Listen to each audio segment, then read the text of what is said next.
My next guest on Tea Time with me, Ali Monjak, is Johannes Von Stumm, world-renowned sculptor. He is well known for his work of combining three different materials, iron, granite, and glass, in perfect harmony.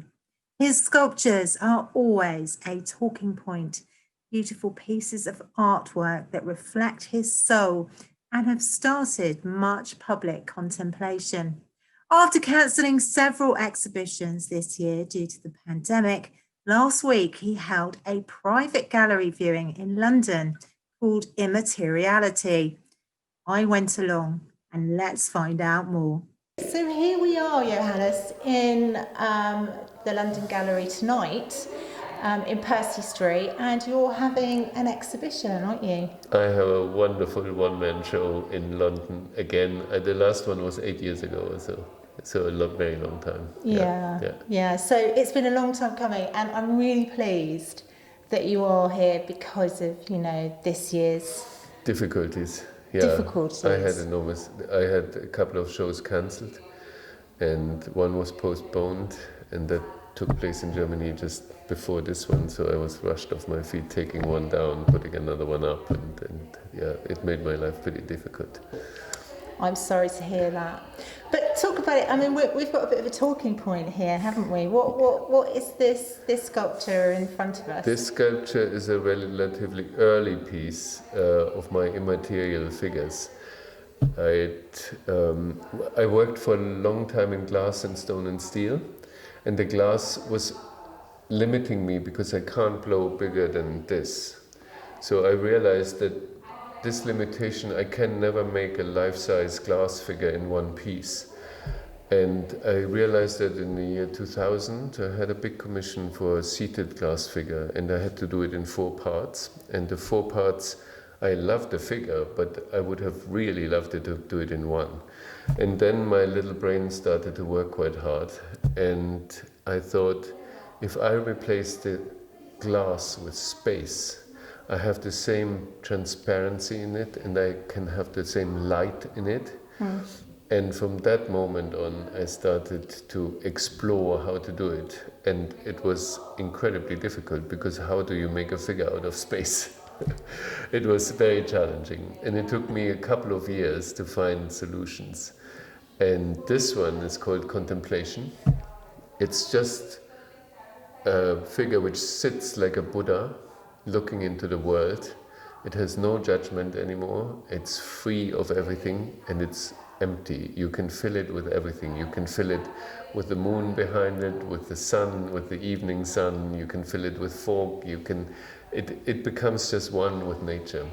And one wonderful thing happened. A Buddhist abbot saw this piece in a gallery. He was the abbot of the monastery Amaravati in Hertfordshire. And he said, I must have this sculpture in my monastery, because it talks about emptiness. And I try to teach my monks to let go of everything. And this is just clarifying, and this is the symbol for it. And I put it into his monastery, just bang right in the middle of it, between his hut and between the courtyard where the monks were walking around. And I should imagine it's a lot bigger than this. It is like the big one upstairs. I have a big version, and I have a small version, and I have a middle version. And it sells quite well, which is also nice. Yeah, absolutely. But that goes to show how brilliant you are as a sculptor, because to be able to have recommendation from a monk. Yes. Is quite something, and that must be That was exhilarating, because the spirituality in my pieces he recognized, and I thought, if no one ever recognizes it again, I know it's in there. It will be read one day by the people around me. It might take longer than I live, but it is in there. He has recognized it. He's called Ajahn Sumedho. And I knew that I'm on the right path. Brilliant. No, that is a fantastic story, and also, you know, very much part of you. I mean, tonight, what is the theme here tonight as far as your gallery showing is concerned? Well, the theme, I chose the theme immateriality, hinting at these immaterial figures. And also glass sometimes has in my work an almost immaterial feel. It almost makes stone float and fly. And so I chose this title, but what it is in the end is 35 years of hard work all together here, and this is what I have done in the last 35 years, and this is all I can offer. So, you know, it's real blood, sweat and toil, and also very much a spiritual journey by the sounds of things. Yeah, that's the beauty of it. I say quite often that a piece of art has to have a spiritual meaning in it. If that's not in the piece, that's not a piece of art. So, yeah, I mean, that's a very true thought, I think. You know, I think that's, and also at the moment, I think more than anything, you know, if we don't have pieces of art or sculptures, we really, you know, what would we have? Because the world is quite bleak out there, isn't it? I agree. I had a friend at the beginning of lockdown, she wrote to me, Jacqueline Cresswell, she wrote to me and said, Johannes, put your work on Instagram and Facebook. We want to see something nice and not always get bad news. And I thought about it, and then I put 40 of my pieces on social media, and I got 3 commissions to it. So it was wonderful. Brilliant. And I know that a lot of people follow me. I have no clue who is following me, but it's wonderful. A lot of people say, oh yeah, I see all your work on social media. It's really nice. And that's very good for keeping the presence, keeping the connection alive. Keeping a presence, apart from that, you know, when you actually leave your artwork, your sculptures behind. Yes. I hope I will leave them behind. Maybe just with family and friends. Maybe one day in big museums. Who knows? Who knows? Definitely. So I mean, you've really let's go back to 35 years ago. How did it all begin? Oh, it began when I was 16. I started to become interested in art, and then I was sent by my parents to learn French in Paris. And I lived in a street where the Rodin Museum was. Auguste Rodin is a very famous French sculptor. Yeah. And you could see through the windows the sculptures of Rodin. And one day I was brave enough to go over the threshold, and he touched my heart. Because it wasn't generals on a plinth and vanity guys who try to shine on because they're famous or whatever. He showed me that art can have soul, and he moved me to tears with some of his sculptures. And that was the moment where I started to draw these sculptures, and that was the moment where I thought that might be a way. And then I went back to Munich, where I grew up, and I learned how to draw in an evening class. And first I had teachers who were terribly boring, and then I heard a model told me that there's one teacher who is really strict with his students, and I went straight to him. And for 1 year he was really awfully hard with me. Horrible. And after 1 year, I took my heart into my hands and I said to him, I want to become a sculptor. And he took me aside and said, look at me. I'm 65. I have no family, no children. I have a rusty old car. I have a rented flat. I have 300 paintings in my flat I can't sell. I have no money. And if you want to be at the same place when you're 65, become an artist. And I was shocked because he was honest. And I was so frightened that I started to study law and politics. And in these 3 years, the wish to become a sculptor became so violent, so I could not listen anymore. Mm. And I went back home to my parents and I said, I stop law, I look from now on after myself, my own risk, and I will become a sculptor. And then I thought my father would give me the speech of his life, how stupid that would be. And he leaned back in his armchair and said, "Good, go for it." Brilliant. And from that on, I went. and there you went. So you went out into the big wide world and No, that's very funny that you say that. I didn't go into the big wide world. I had a flat with a loo in the corridor, no bath, 2 rooms and a small kitchen, and I had 1 room as my studio and 1 room as my bedroom. And it was not the big wide world, it was a very small world. It was a very small world. But I started to work, and then after I was twice refused by the Munich Academy of Fine Arts, the 3rd time I got lucky and I got in. And then I studied there for 4 years. First the 2 years as a classical sculptor with plaster and wax and learning all the trade. And then I went away for half a year to Italy, and then I came back and I said to my professor, I want to work in glass, steel and stone. I want to combine these materials. I had done that already when I was 16. I threw broken glass and metal into my paintings. And my professor said, that is not possible. And then I went to the glass professor and said, I want to combine these materials. And he said, that is not possible. And then I thought, okay, I have to try it by myself. Well, I think you've proved it's possible. Yeah, after 35 years of slogging on. But what was most important, which I didn't know at that time, I had to learn how to blow glass. Because every artist, and I believe firmly in it, has to know their materials to push them over the borderline of the knowing world, of the known world. And now all these sculptors or painters, not sculptors and painters, there are a lot of conceptual artists who know nothing about the material anymore. And they go to a technician, and the technician says this is possible and this is not impossible. But with that they hand over their fantasy, their wishes to the technician and cannot discover it themselves. And I learned how to blow glass in the Bavarian forest in summer academies. And from that moment on, I could create my visions. And that was absolutely magic. But I learned how to carve stone, how to blow glass, and how to treat metal.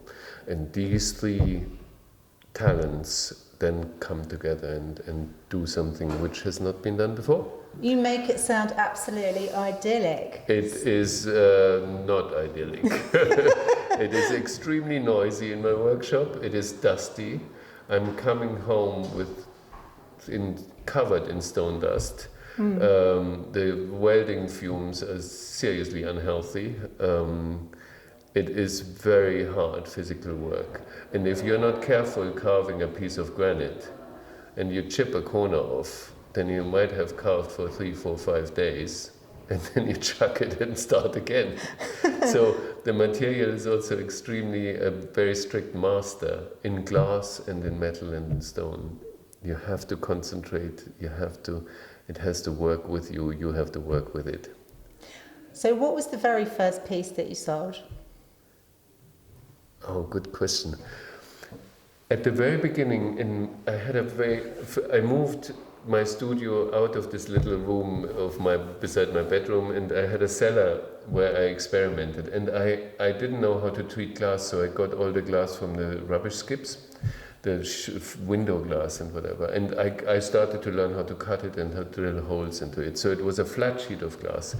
And I made a little figure, an African woman. It had legs and the lap, and then a glass sheet, and shoulders and a head in steel. And it was sitting in my little cellar studio, and a very wonderful, wealthy lady came to visit me to see what I'm doing. And we were sitting there and chatting, and she looked around, and she saw this little figure sitting there. And she said, "Oh, I like that. How much would you charge for that?" And I think I said something like 300 D-Mark or something at that time. And she said, "I want to buy it." And that was the magic start of a long, long career, because I thought, my God, maybe I have a chance to make it work. and Ursula. Oh, you did? And I made it work, yeah. But I only made it work because I have so many friends who helped me. And my family, my large family, helped me so much on my way. And they're still helping. So you need patrons, you need people who love you and who give you a leg up when you're in the ditch. Yeah. Yeah. No, definitely. Of course you do. So what was the first big piece? Because you've done some huge pieces, haven't you? What was the first big piece that you were actually commissioned to do? That was probably a 8-foot high abstract glass steel composition, which is not in the garden anymore where I planted it. It was one early piece, yeah. It was then replaced by a big version of this one. Right, okay. So, and large pieces are very difficult to manufacture and also quite expensive, so I have to be very careful with large pieces. But for example, Newbury, the town of Newbury, had asked me to make a 5-meter high sculpture on a roundabout, and Greenham Common asked me to make a sculpture which welcomes now everyone into the grounds of Greenham Common. And in China, they put a 5-meter high mother and son and father and daughter sculpture up. And it's so big that the children can climb on it and they can use it as a slide, which is great fun.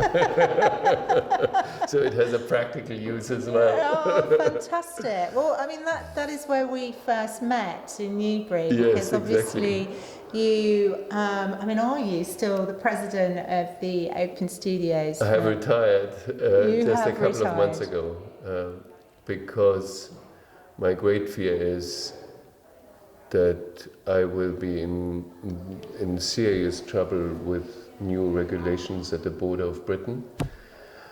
So because I don't know if I will be able to bring my work to the continent anymore, so I fully have to concentrate to resolve these problems when they arise. Of course. I don't know if I will sit in a lorry traffic jam with 7,000 of my colleagues who want to bring some goods over the border. I don't know how I will bring the work back. I don't know if I have to pay tariffs. I really have to focus now on my survival, because I sell a lot in Belgium and in Germany and in Holland, and I have to keep that alive, and I want to reduce my public service because that will ask for a lot of my strength to resolve the issues. And that's completely understandable. And let's be clear here, you actually have given a lot. That's very kind. To local artists in West Berkshire and Berkshire and Hampshire and Oxfordshire as well. Yes, true. The Oxford Art Society, I'm the president still, but it's wobbly.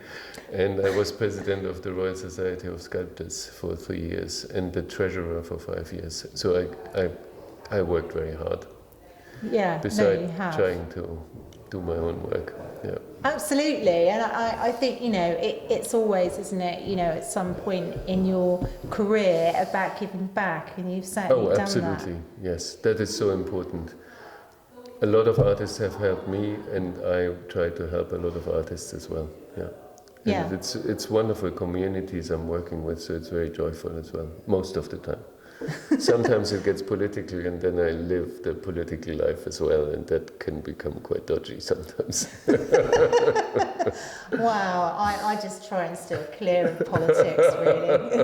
I mean, good for you. My line is that I'm still a journalist, so yes, yeah. that's not. Yeah, but some journalists become politicians, and I'm not quite sure if that's a good idea. No, I'm not sure it is. I don't want to mention any names. No, and then you start spinning yarns, basically. Correct. Shall we say? Yeah, a lot. Yeah, yes. That is true. But it's quite right that you look after yourself at the moment in these times, because actually the arts business has been hit hugely. I mean, I was lucky because during lockdown I still could work in the studio because I'm on my own there. But a musician who depends on public performances is up the spout. There's nothing which helps him. The government helped a little bit, actually. That was quite good. Rishi Sunak gave me a small grant which carried me over the first 3 months. And then sort of sales kicked in again. But that was extremely helpful, yeah. And has lockdown inspired you to make a particular sculpture? No.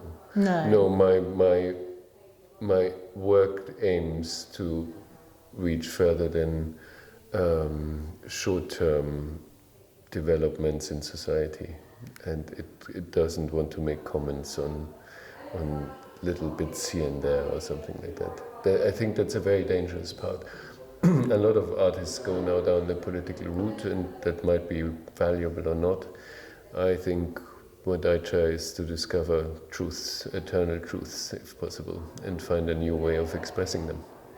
That's beautiful, Johannes. Almost as beautiful as your work. Thank you. No, it is. So one quick question. When was the first sculpture that you made using the metal, the glass and the stone together? Which was well, the first that was one? actually probably when I was 16 years old. It wasn't a sculpture, but it was a relief painting. I smashed bottles and put the broken bits into the paintings, and all the metal I could find and lead I dribbled over the paintings and did all crazy things. And that was probably, well, so since 16 I always do the same thing. Very, very boring. Does it still exist? Yes, I think in my attic I have one thing which is wrapped in plastic, and I haven't looked for 30 years at it, but I think it still exists if the mice haven't eaten it. I have to have a look. Yeah, no, brilliant. Yeah. That sounds really good to me, definitely. So, I mean, any other pieces that stick out to mind before we wrap that you were just blown away when someone said, could I commission to Oh, I do was very lucky with a few commissions. There was a couple in West Berkshire who came when I moved to England in 1995, and 2 years later this couple came and gave me my first big commission, a life-size sculpture of, they called it fairies. And when they said fairies, I almost fell backwards, because fairies in glass, steel and stone are very difficult to make. But when they gave me the amount they want to spend on it, I thought I better think of fairies. And I made a beautiful dancing couple with glass wings, which dances now in their garden, and as a small version in many other houses, yes. Oh, how beautiful. That Yes. was probably one of my first English glass, stone, steel pieces, yeah. So, obviously you've got a photograph of that somewhere, I definitely haven't you? have, yes, yeah. I would I hope can send so. it to you. Yeah, no, Yeah. I would love to see that. Yeah. That's really special. So, any other pieces that really stick out to mind that perhaps you... Well, we're sitting in front of one here. Yes, we've said about the monastery, and then haven't there's we? this question is a bit difficult, because which one of your children do you like best? There's no answer to it. Yeah. One of it is just behind you. It's called Floating Stone. It's very simple. The stone rests on the glass, and everyone always says, oh, it should be the other way around. It has to be this way around, because it's like waves, it's floating, and there's also this fragility in it, this hidden fragility, and everyone senses it. Everyone who is open for art. There's a certain danger. It's great, it's peaceful, it's quiet, but there is this danger of breaking in it, and that's what we all have to face one day. And so we don't know when it will break, but one day it will. That's very true. It's like the story of life, isn't it? Correct. It has to Yes. come to an end Exactly. at some point. Exactly. Yeah. Well, without further ado, I won't keep you anymore because I know you've got a gallery full of people upstairs. I wish. No, A few well, up there at the I can moment. hear some noise, definitely. So, as always, it's lovely to see you. Yeah, and Ali, to see, thank you so much. no problem at all. What a joy. And also to see, you know, that you're actually having an exhibition. Yes. And we're still going through a global pandemic. Which Absolutely. is, Yeah. You know, That's a miracle. And I set it up not knowing if we can open or not. But you have to just go and work and go forward. And don't be defeated by obstacles. Just jump over them or go around them. I like that, Johannes.